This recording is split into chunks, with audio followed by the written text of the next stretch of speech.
Warahmatullahi wabarakatuh.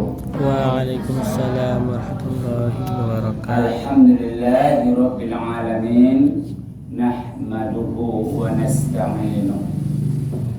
Asyhadu an la ilaha illallah wahdahu la syarika lah. Wa asyhadu anna Muhammadan abduhu wa rasuluh. Allahumma salli wa sallim ala Sayyidina Muhammad wa ala ali Sayyidina Muhammad. Bismillahirrahmanirrahim. Am hasibtum an tadkhulul jannah wa lamma ya'lamillahu alladhina jahadu minkum wa ya'lamas sabirin. Bismillahirrahmanirrahim. Ya ayyuhalladzina amanu atiullaha wa rasulahu wa la tawallaw anhu wa antum tasma'un. Sadaqallahul azim. Amma ba'd. Bapak-bapak dan ibu-ibu, kaum muslimin dan kaum muslimat, jamaah salat maghrib yang kami muliakan. Kalau bapak-bapak dan ibu-ibu melaksanakan apapun yang namanya ibadah, apakah sholat, apakah puasa, apakah zakat, apakah haji dan lain sebagainya, pokoknya ibadah lah. Kalau ndak ada nanti gopo percuma kerajaan. Itulah makanya dalam agama kita memang Islam itu harus punya ilmu. Jadi ulama besar seperti Profesor Dr. Abdul Wahab Halab, dia mengatakan bahwa ketika melaksanakan sebuah ibadah, kalau tidak ada 3 syarat percuma kerajaan. Nanti 3 syarat itu Pak Ustaz. Yang pertama kata beliau, ilman tam. Atau harus ada ilmu. Jadi patang itu salah satu masjid di Bukit Tinggi kok. Ambo makmum talambe tibo. Jadi ketika sholat, ibu, ada di bawah tu, maaf kata, pemuda, jadinya sholat.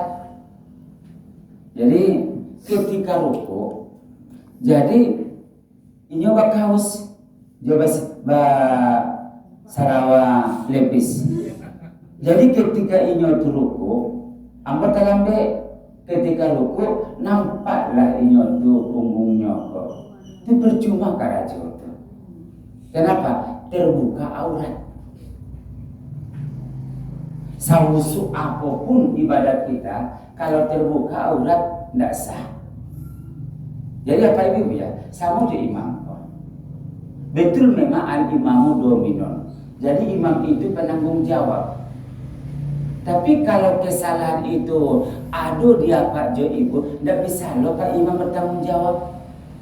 Contoh, ketika sholat, wudu ibu tidak sah, tidak bisa lo imam bertanggung jawab.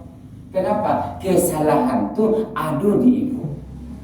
Atau ketika sholat ibu nampak aurat, abu kamu kok tidak bisa lo Pak imam bertanggung jawab. Tapi kalau sempurna beko syarat jurukun ibu itu ya oke. Berarti bertanggung jawab imam kok. Jadi sebenarnya banyak ibu ya kesalahan kita dalam melaksanakan ibadah itu. Makanya nanti banyak masyarakat Islam pun nanti dia banyak protes ke Tuhan. Bapak protesnya ke Allah. Ibadah nan di karajaannya tu dua katu dunia tu dapat tamu di sini. Salatnya ndak batamu, puasanya ndak batamu, zakatnya ndak batamu, hajinya ndak batamu. Sama dapat ya. Ada masyarakat kita salat. Setelah imam baca salam, Assalamualaikum warahmatullah. Assalamualaikum warahmatullah. Ini pun langsung salam. Assalamualaikum warahmatullah. Assalamualaikum warahmatullah. Langsung tabangnya. Banyak tu apa ibu? Imam salamnya Assalamualaikum warahmatullah. Assalamualaikum warahmatullah. Kayaknya itulah yang diceritakan oleh Muhammad dan Jibril ketika melakukan Isra dan Mi'raj.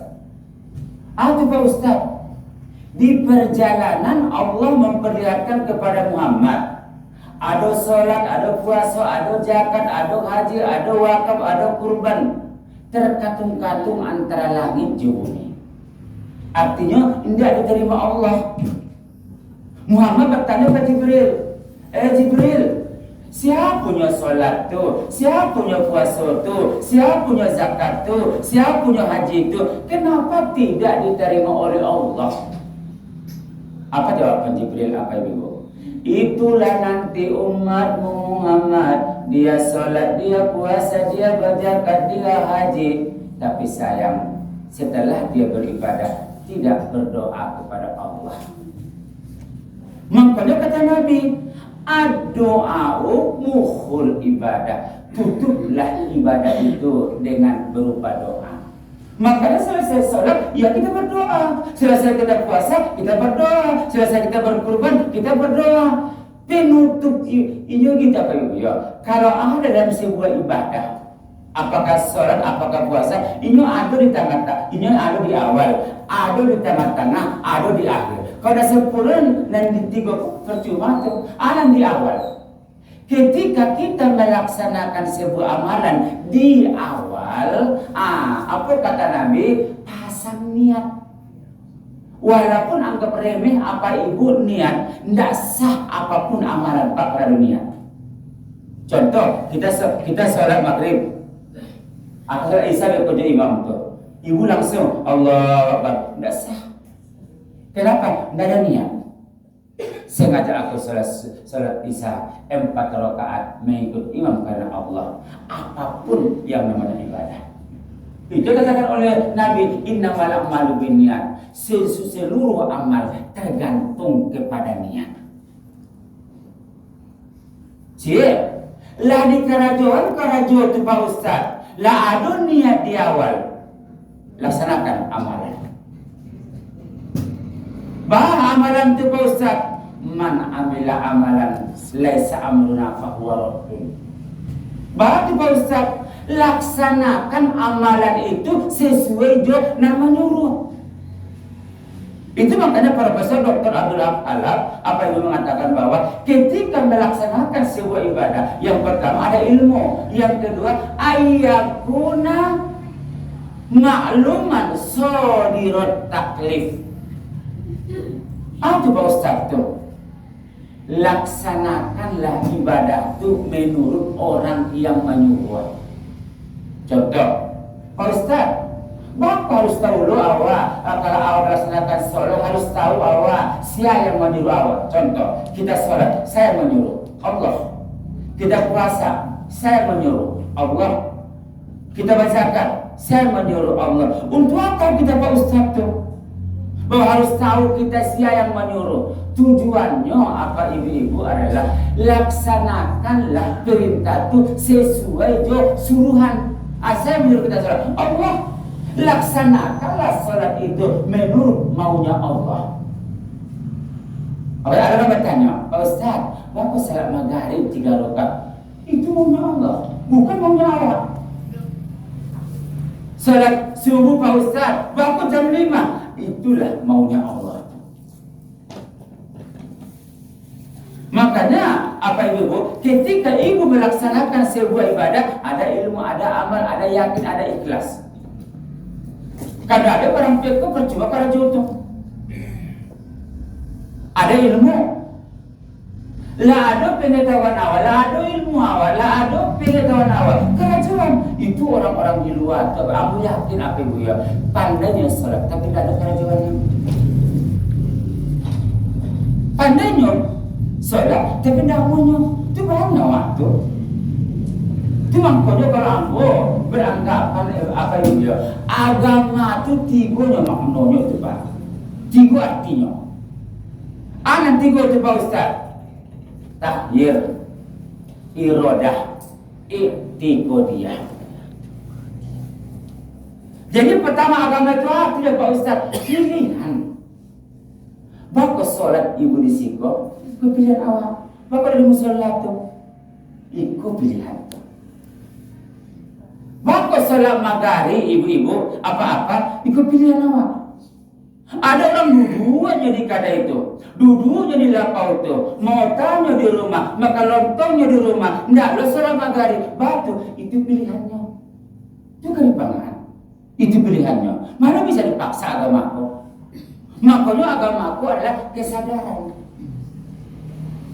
Apa ibu? 6.666 ayat Al-Quran. Kenapa Allah mendahulukan Iqra? Apa Iqra itu? Baca diri. Waktu Pak Ustaz, dalam agamaku, baca diri itulah yang paling penting. Jadi banyak orang yang baca diri. La gae, la tua, la baumua. Enggak ada salatnya. Enggak ada ibadahnya. Ya ingat apa ibu? Kampung kita bukan di Sibuk. Kampung kita di akhirat. Makanya tugas kita adalah menyiapkan diri ke pulang kampung.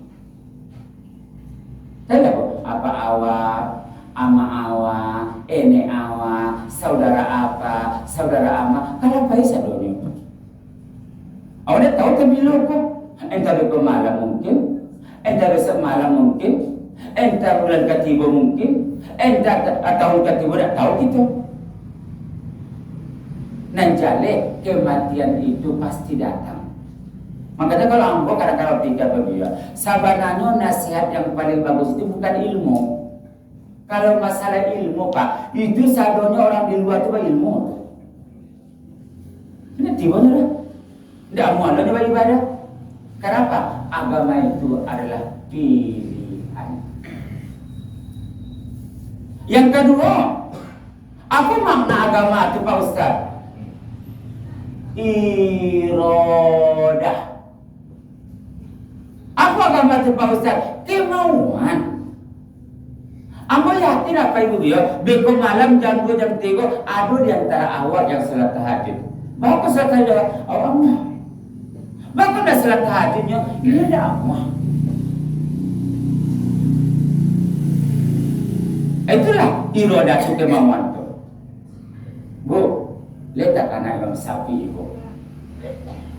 Imam Syafi'i lahir 150 Hijriah, meninggal 203 Hijriah. Berarti umurnya 53 tahunnya itu Pak. Hampir umur Imam Syafi'i itu. Tapi bu, Imam Syafi'i bisa dia baca Quran kok sampai mati 70.000 kali sampai tamat. 53 tahunnya umurnya, bisa baca Quran kok 70.000 kali tamat Al-Quran kok. Bapak bisa mau itu Pak Ustaz? Ini Allah. Kalau kita kan Allah. Pulang dari rumah deko WA dibaca, Facebook dibaca, internet dibaca, TV dibaca, ndak lo Al-Quran. Itu makanya apa ibu? Salah satu pertanyaan kok mati beko awak di alam kubur adalah man imamuka, siapa imammu? Jangan jawab lo apa kok beko mati beko apa kok. Jadi siapa imam awak? Kok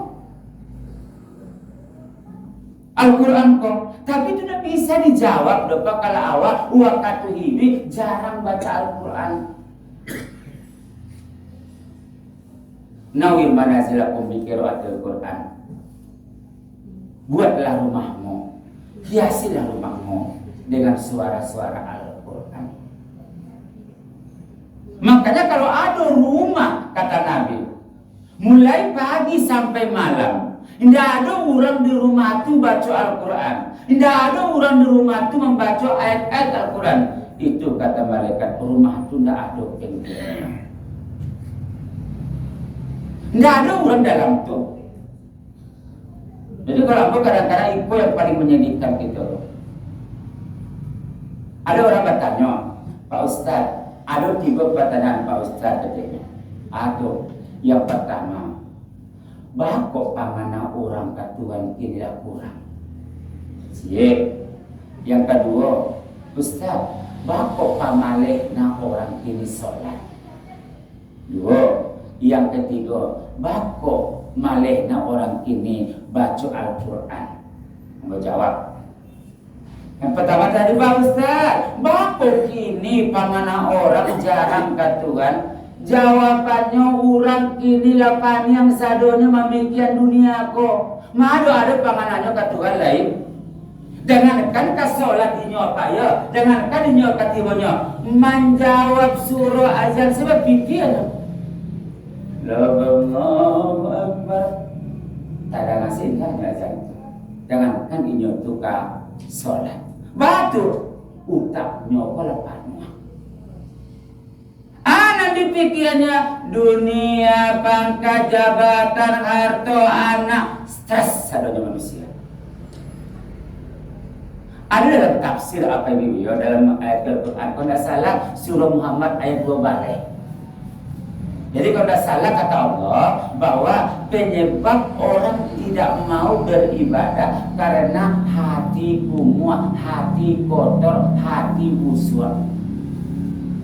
Jadi dalam ayat itu ada 3 penyebab pangkonyo hati orang kumuh. Ada 3 itu Pak Ustaz. Yang pertama adalah waya tamat tahun.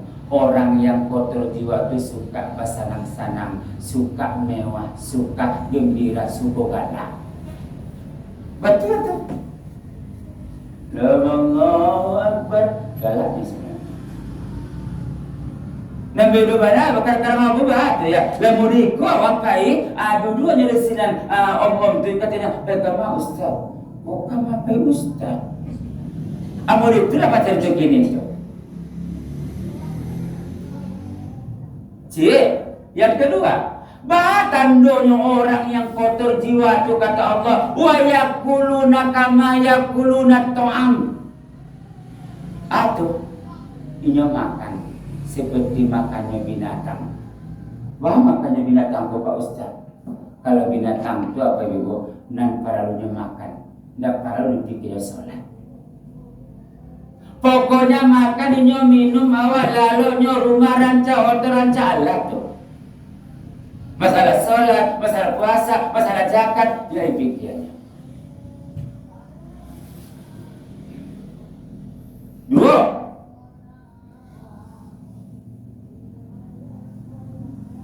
Yang ketiga apa?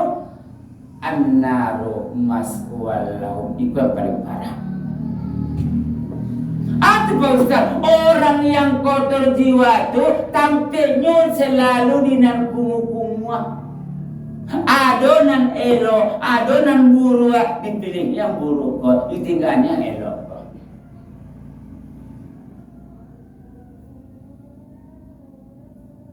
Kue putih ikut tua, pilih tua. Sholat berjamaah di situ, rumah dake, pilih rumah sholat. Ya ndak ada sholat di rumah, tapi apa alasan awak tidak pergi kemari? Itu nyokong itu mengecek diri kok. Makanya kalau Ambo menjalankan ya, Ambo kini menyampaikan Abdullah bin Jar seorang ulama besar dari Makkah Medina. Keceknya banyak masyarakat kita kini kok sholatnya sholat yang pasif. Sholat yang pasif kok Pak Ustaz. Sholatnya sah tapi inyo berdosa. Contohnya tu Pak Ustaz. Sholatnya sah tapi inyo berdosa. Orang sholat berjamaah di musola di masjid, sementara rumahnya dake dipilihnya sholat di rumah. Lain sholatnya sah Pak Ustaz, sah tapi inyo tu berdosa. Dosanya tidak menghormati rumah Allah dan tidak mau memakmurkan masjid dan tidak mencari pahala dan gadang. Barang-barangnya pahala risiko daripada rumah Allah. Kalau aku sarankan beko apa ibu tu, ya Allah, ia benar rugi mana orang. Batu apa ibu ya? Solat ke masjid ke sunai. Makanya definisi ulama sunat dulu apa ibu ya? Yusabu ala fikli wala yu'aqabu ala tarki. Di karajuan pahala ditinggalkan indah ba'a. Jadi kemas haji indah ba'a. Bapak dapat kurban indah ba'a. Bapak dapat tahajud indah ba'a. Bapak dapat salat dua indah ba'a. Jadi dia indah ba'a. Kau nama kau orang malih. Jadi definisi sunat itu apa ibu ya? Dikerjakan berpahala, ditinggalkan indah ba'a. Jadi mandang indah ba'a kok ada di kerajaan orang. Contoh, aku dapat salat kemas haji berjamaah, kan tak ada. Bapak ada salat tahajud, kan tak ada. Bapak ada salat duha, kan tak ada. Salat berkau salat isya, selesai salat isya, kabang. Tidak ada yang salat rawatib. Ditanya, bapak ada salat sunnah, dia kan tak ada. Jadi indah, mengejem dabah, aku lah maka orang malih. Makanya aku di kampus bu, awak robah definisi sunnah. Tidak mau itu definisinya lain. Jadi ada definisinya Pak Ustaz. Sunat adalah dikerjakan berpahala, ditinggalkan rugi. Gitu. Itulah yang saya sampaikan ke mahasiswa. Lain indah bahas solat berjamaah ke masjid, indah ada tapi rugi.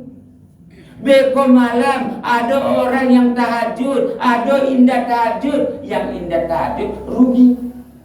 Besok pagi jam 7 ada orang sholat duha, ada orang indah sholat duha, ya rugi.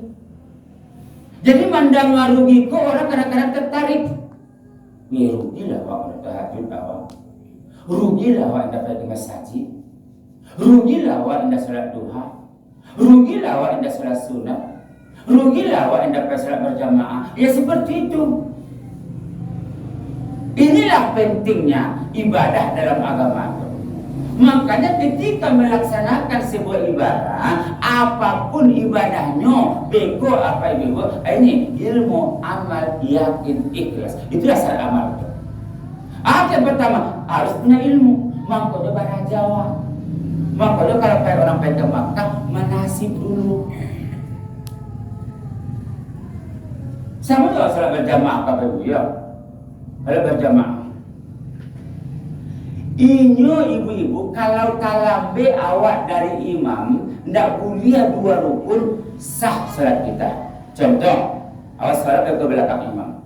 Imam dah ruku, awak masih membaca Al-Fatihah sampai tamat. Sah. Kajalah imam itu ruku atau iktidal. Tapi jangan sampai lo beko iktidal. Imam lakas sujud, awak ruku baru ada sampai ke salat awak. Kenapa? 2 rukun tinggal. Yang indah mulia itu apa ibu? Mendahului imam. Kalau kemandahului imam apa? Supaya selalu muka imam itu. Contohnya Pak Ustaz. Banyak kalau laki-laki apa beliau? Imam di muka, ini salat pas iktidal. Sami Allahu liman hamidah. Imam alun manggari, imam alun bergerak. Inilah mangsuang-suang. Tidak sah.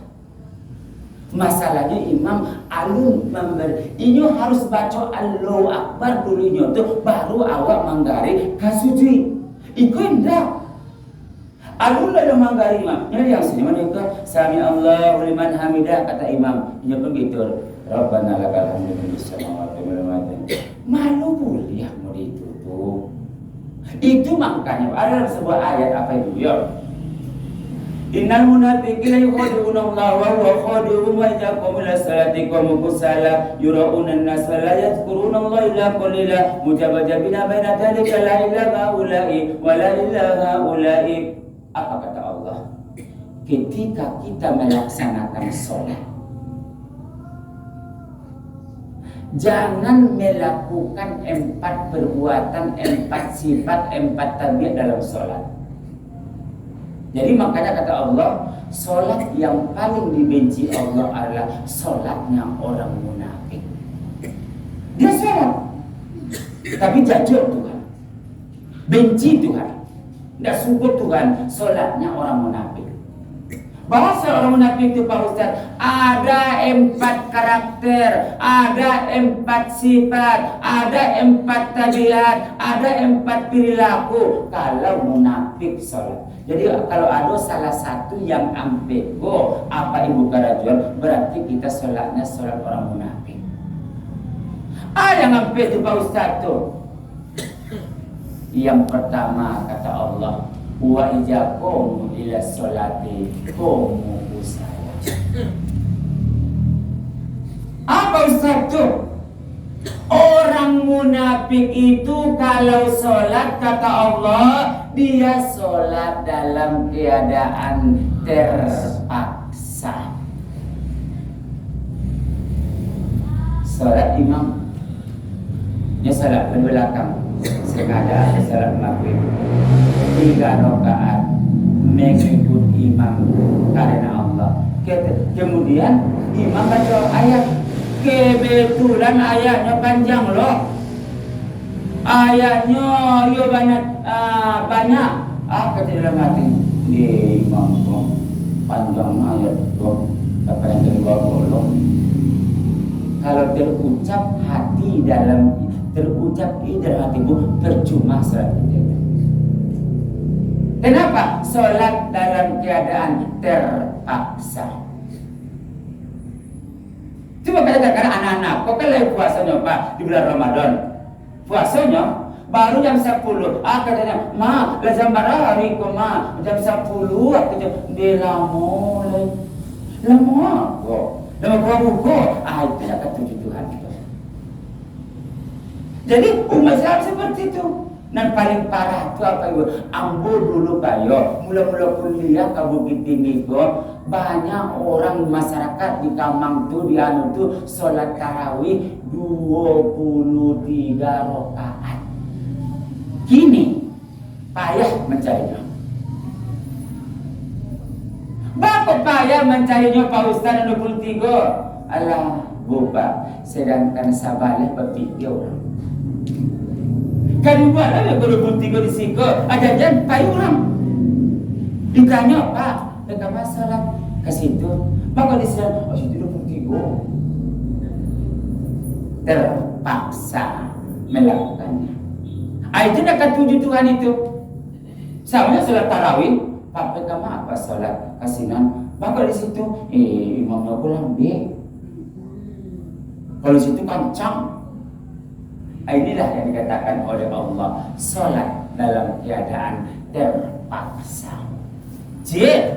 Yang kedua, bahas sholatnya orang munafik tu Pak Ustaz. Bahas sholat nan jajuk Tuhan tu, nan indah suku Allah sholatnya. Yang kedua kata Allah, yuro'unan nas.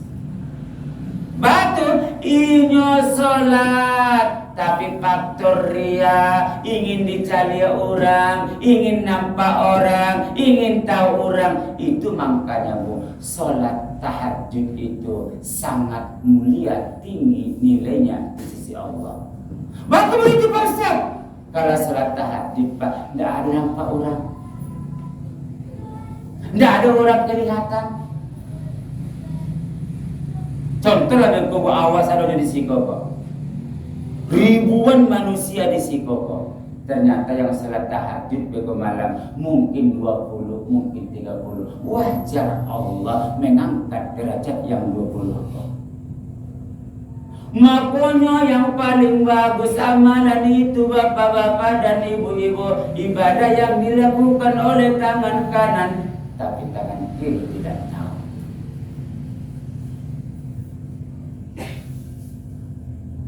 Pada masa nanti dalam sebuah riwayat apa ibu, ada orang yang alim, rajin salat, rajin puasa, rajin bacakat, haji, umrah, wakaf, kurban.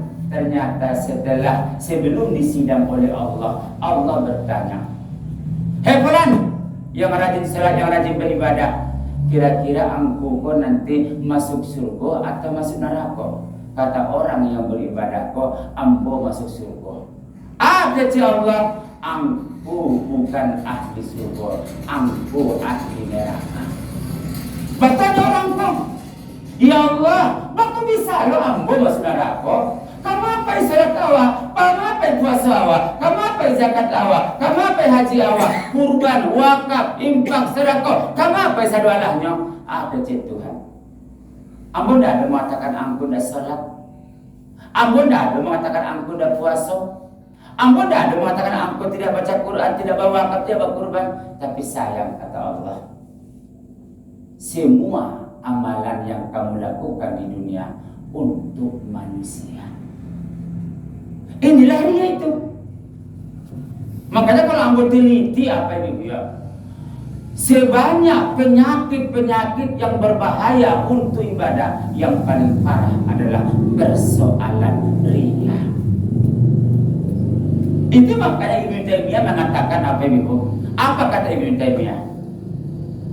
Al-ikhlasu huwa ruhul ibadah.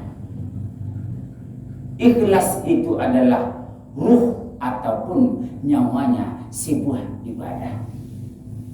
Maksudnya itu Pak Ustaz, sebuah ibadah kalau tidak ikhlas dia mati. Apanya mati? Artinya ibadah itu tidak diterima oleh Allah. Itu maksudnya itu. Ado ete itu menyumbang 1 juta, ete itu menyumbang 1000.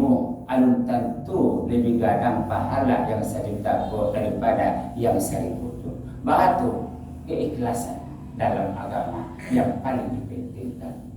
Wa ma umiru illa liya'budullaha mukhlishina lahuddin. Apa kata Allah? Tidak kuperintahkan kamu melaksanakan ibadah kecuali ibadah itu kamu laksanakan dengan ikhlas. Itulah itu. Makanya keikhlasan itu yang paling terpenting dalam ibadah. Yang ketiga, alai Pak Ustaz, solat nan jajur Tuhan, solat yang dibenci oleh Allah, solat yang indah disukai oleh Allah tu. Yang pertama tadi, solat dalam keadaan kusala terpaksa. Yang kedua, solat yang di dalamnya ada unsur riya. Dan yang ketiga adalah wala yadhkurunallaha illa qalila. Apa Pak Ustaz tu? Dia salat, tapi mengingat Allah tidak ada kecuali sangene. Mengulang apa Ibu ya? Dia salat, tapi kata Allah, wala yadhkurunallaha illa qalila. Dia tidak mengingat Allah. Dia tidak ada takkan-akan Tuhan waktu salat kecuali sedikit.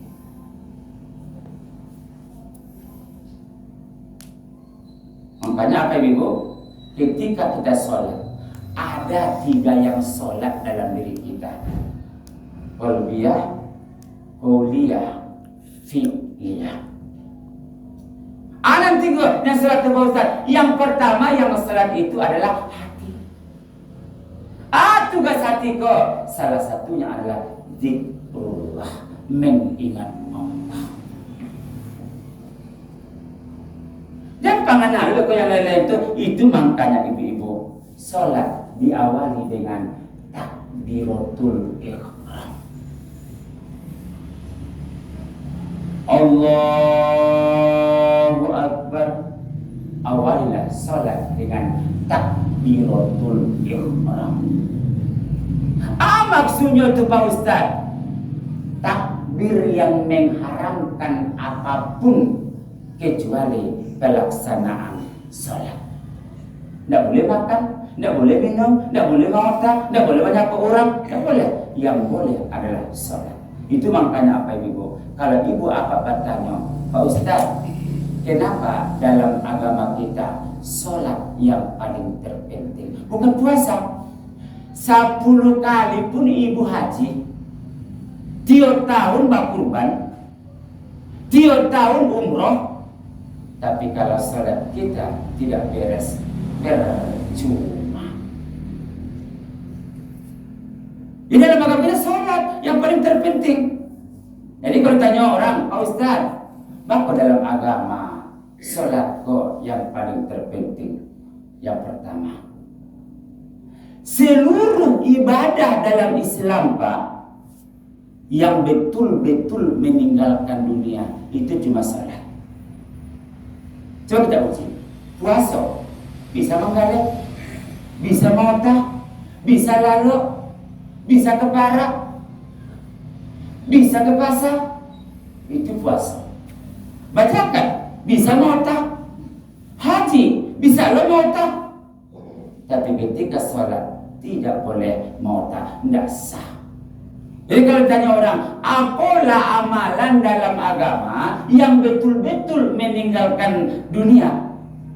Sholat. Itu makanya apa ibu? Sholat itu dijemput oleh Muhammad ke Sidratul Muntaha. Itulah peristiwa Isra dan Mi'raj. Muhammad tinggalkan dunia. Lah sampai dia ditinggal dunia, apa kata Allah? Naik. Tembus langit pertama, kedua, ketiga, keempat, kelima, keenam, ketujuh, dan harus bertemu di Sidratul Muntaha dengan Allah. Apa maksudnya itu? Menjauhi perintah sholat dengan tujuan kalau kita sholat tinggalkan dunia. Yang kedua, kenapa Pak Ustaz sholat yang paling terpenting dalam agama? Yang kedua, ibu-ibu bapak, perbedaan orang Islam dengan orang kafir adalah sholat. Farqu bainal muslimi wal kafiri as-salah. Kalau makan, orang kafir makan lenyap. Minum, orang kafir minum lenyap. Menggale, orang kafir menggale lenyap. Punya rumah lenyap. Babini lenyap. Balaki lenyap. Baanak beranak. Tapi ketika sholat, itulah yang tidak dikerjakan oleh orang kafir. Makanya Allah mengatakan dalam hadis apa ibu? Apa kata Nabi? Man tarakas salata muta'ammidan fahuwa kafirun. Orang yang tidak sholat, kata Nabi, berarti dia adalah orang kafir. Mana kalau ada nanti? Ada keluarga awak indah sholat, ada tetangga awak indah sholat, laki awak indah sholat maghrib jago, bini awak indah sholat maghrib jago, berarti dia kafir. Gampang sebenarnya apa ibu? Orang sampai di tingkat kafir itu. Tapi orang gampang meninggalkan sholat ini kok. Dua. Yang ketiga, bako Pak Ustaz sholat yang paling paralu dalam agama. Yang pertama tadi, sholat adalah perkara yang meninggalkan dunia. Dan yang kedua, sholat itu adalah perbedaan orang kafir dengan Islam. Yang ketiga, apa ini? Kunci rahasia yang sebenarnya. Itu Pak Ustaz, kunci rahasia, maka sholat paling penting. Ingat apa ibu? Perintah agama nan di karajoan tiap hari itu cuma sholat. Coba kita uji. Puasa sekali setahunnya, zakat sekali setahunnya, haji sekali seumur hidup. Tapi sholat 5 kali dalam sehari semalam. Jadi makanya walaupun ranca lo puasa awal sekali setahun, awal baca kalau sekali setahun, haji lo kok di karajuan nang balik, nah ringan di karajuan. Lebih ringan lah sholat ibu daripada puasa. Puasa sehari semalam. Karena ada apa ibu jamaah kita, masyarakat kita, ayo dia puasa. Ada tanya, dah, dia puasa dah. Jawabnya, alhamdulillah ya Pak Ustaz. Tapi puasa baru. Puasa baru. Maksudnya ada ya sholat indah. Loh, kok bisa puasa tapi tidak sholat? Padahal sholat 10 menitnya. Gampangnya mengarajan sholat tuh. Tapi sementara puasa 3 jam. Bapaknya nan bare takarajuan, sementara yang ringan indah takarajuan ndak betul. Sama aja apa itu? Haji baik, sholat indah, puasa indah, cekenya ampun, itu haji lebay. Masa rukun Islam nan kalimo di karajuan, sebentar nan 2, nomor 3, nomor 4, ndak ada karajuan, malu bisa. Ini urutan syahadat, sholat, puasa, zakat, ya gitu. Ndak bisa puasa dulu baru sholat, ndak bisa sholat dulu baru puasa. Seperti itu dalam agama tuh. Jadi sholat itu apa ibu? Yang ketemu kita mengerjakannya tiap hari itu cuma sholat. Kalau puasa sekali setahunnya, zakat sekali setahunnya, itu pun kalau ada akan dizakatkan itu. Haji sekali seumur hidupnya. Sholat konyo apa ibu? Yang batamu awal tiap hari. Makanya perbedaan Islam dengan orang kafir itu ya cuma di sholat. Tiga, yang sampai sholat nan jajo tuan sholat yang dibenci Allah tu Pak Ustaz. Mujabat jabina baina jalika la ilaha ula'i wa la ilaha ula'i. Tu Pak Ustaz tu. Setelah selesai dia sholat indah teguh pendiriannya, di masajinya inyo elo, di masajinya inyo baik, sementara di luar itu kurang ajarnya, tidak bagus seperti itu. Di masajinya elo, tapi di luarnya bagunjiang, mampina orang, baca katarwi, sombongnya ampun, indah tawadu, tidak bisa model itu. Ini dalam agama harus istiqomah. Setelah selesai sholat, kita termasuk orang yang baik nanti. Makanya terakhir apa ibu? Dalam hadis kudusi dikatakan oleh Allah, ada 3 sholat yang tidak diterima oleh Allah. Yang pertama kata Allah, tidak akan kuterima sholat hambaku apabila hambaku itu setelah selesai sholat di masyarakat dia itu terlalu sombong. Yang kedua, tidak akan kuterima salat hambaku kata Allah apabila hambaku itu setelah selesai salat dia melaksanakan maksiat. Setelah selesai salat dia korupsi. Selesai salat dia berbuat jahat. Dan yang terakhir, tidak akan kuterima salat hambaku kata Allah apabila hambaku itu kata Allah setelah selesai salat tidak peduli dengan masyarakat sekitar. Awak lalu jo kekenyangan, sementara tetangga lalu jo kelaparan. Itu tidak manusiawi. Makanya apa ibu? Banyak sebenarnya kajian-kajian tentang ibadah ini. Makanya ibadah ini sangat rumit sebenarnya dalam kajiannya supaya diterima oleh Allah Subhanahu wa taala.